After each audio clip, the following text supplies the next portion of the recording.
Yo la team OPC Blue et cette fois on se voit pour une théorie sur le dernier adversaire de Sanji.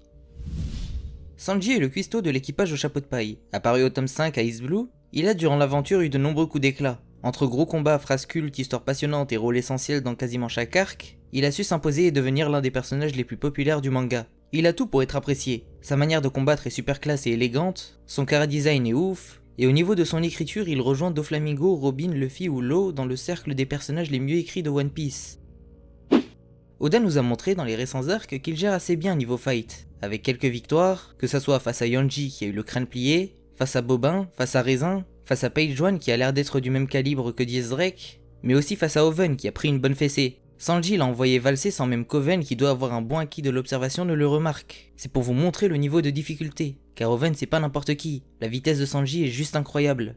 Il a aussi esquivé sans problème une attaque de Katakuri, ce que Luffy n'arrivait pas à faire au début de son combat, et il a aussi protégé Kara d'une grosse attaque de Daifuku sans grande difficulté. Mais malgré ça, son image a été entachée, car Oda nous a montré un Sanji vulnérable à cause de sa famille et des mauvais choix qu'il a fait, sans oublier son histoire où il est décrit comme étant un échec. Oui, il était un échec pour le Germa, mais il a surmonté ses faiblesses et est devenu fort, assez fort pour battre les persos que j'ai cités antérieurement.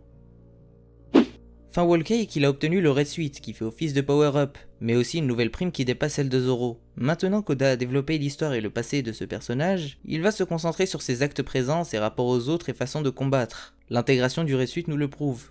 Quels sont les points forts de Sanji? Il est rare de trouver dans One Piece un personnage qui marie aussi bien la vitesse et la force brute. À ces deux points forts, il faut ajouter son intelligence au combat, son acquis de l'observation et son agilité. Le Red Suite vient par la suite et améliore certains de ces points et facilite la furtivité de Sanji. Au niveau des inspirations, Sanji est inspiré de Steve Buscemi qui joue dans Reservoir Dogs selon le SBS du tome 68. Mais il pourrait aussi être inspiré d'un célèbre personnage de la mythologie chinoise.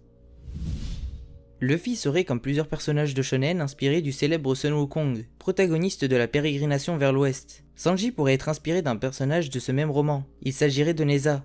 Ce personnage était un ennemi avant de devenir l'allié de Sun Wukong, comme Sanji avec Luffy. Neza serait un prince tout comme Sanji, le troisième fils d'un chef de guerre tout comme Sanji, mais l'ultime clin d'œil à Neza se trouverait plus bas, sous ses jambes. Le maître de Neza lui aurait offert 2 roues de feu qu'il place sous ses jambes et qui lui permettent de voler grâce à ses jambes et combattre avec du feu, ce qui fait à la fois penser au Skywalk de Sanji et à son diable jambe. Nouvel allié de Sun Wukong, troisième fils d'un chef de guerre, prince, qui se bat avec du feu sur ses jambes et qui vole. Il y a trop de coïncidences pour que ce soit juste du hasard. C'est clairement pour moi une inspiration pour Sanji. Ce qui est intéressant dans cette inspiration, c'est qu'à travers elle et à travers des éléments du manga, on peut tenter de deviner qui sera l'ultime adversaire de Sanji. Neza a affronté de nombreux ennemis, mais l'un d'entre eux va retenir notre attention. Il s'agit de New Wang que Neza a affronté pendant la période où il était allié à Sun Wukong, pour faire sens à la période où Sanji est allié avec Luffy. New Wang est un ennemi de Sun Wukong et de Neza. Il représenterait un antagoniste pour l'équipage. Ce personnage sera un Yaoguai, un yokai, important. Certains de ces yokai, pour obtenir des pouvoirs et atteindre l'immortalité, auraient pratiqué le taoïsme, pour le contrôler et atteindre leur but et leur pouvoir. Pour travailler sur leur corps et son lien avec la nature, ils se priveraient de plusieurs choses. Ça ne vous fait penser à personne? À un personnage apparu récemment qui se prive de nourriture depuis 2 ans? Et si je vous disais que Nummo Wang, traduit en français, veut dire roi des monts des taureaux, et que son apparence s'apparente à celle d'un taureau humain? En effet, Nummo Wang pourrait être la source d'inspiration pour le taureau vert, Ryokugyu. Celui-ci se priverait de faim comme certains Yaoguai dont fait partie Nummo Wang, et ça pour atteindre un état d'esprit qui le rendrait puissant. Sa couleur verte ferait référence à la nature avec laquelle il cherche à communier pour devenir dans ce mythe un démon supérieur, et le taureau serait une référence à Nummo Wang.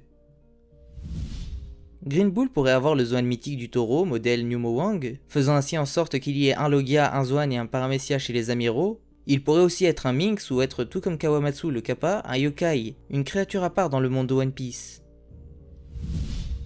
Pour en revenir à Sanji, vu que celui dont il serait inspiré affronte celui dont serait inspiré Ryokugyu, un affrontement entre les deux est plus qu'envisageable, et même sans ça il l'était. Sanji pourrait même en faire une histoire personnelle car il aurait face à lui une personne qui a dit que c'est saoulant de manger au chapitre 905, donc une personne qui méprise la nourriture, ce que Sanji ne tolère pas, mais en plus cette personne a l'air d'avoir un drôle de rapport aux femmes.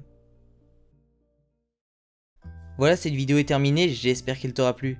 Merci à Monkey D. Varin, un abonné qui m'a proposé cette théorie. N'hésitez pas à rejoindre son groupe, le lien est dans la description. N'hésitez pas à me proposer des théories si vous voulez que je les fasse en format vidéo. Vous pouvez me contacter sur mon Facebook, mon Twitter ou mon serveur Discord. N'hésitez pas à liker si cette vidéo vous a plu, à commenter pour me dire et lui dire ce que vous en avez pensé. N'hésitez pas à rejoindre mon serveur Discord et celui de Little Garden, les liens seront en description. Et moi je vous dis à la prochaine, ciao la team. Et oubliez pas, le One Piece existe.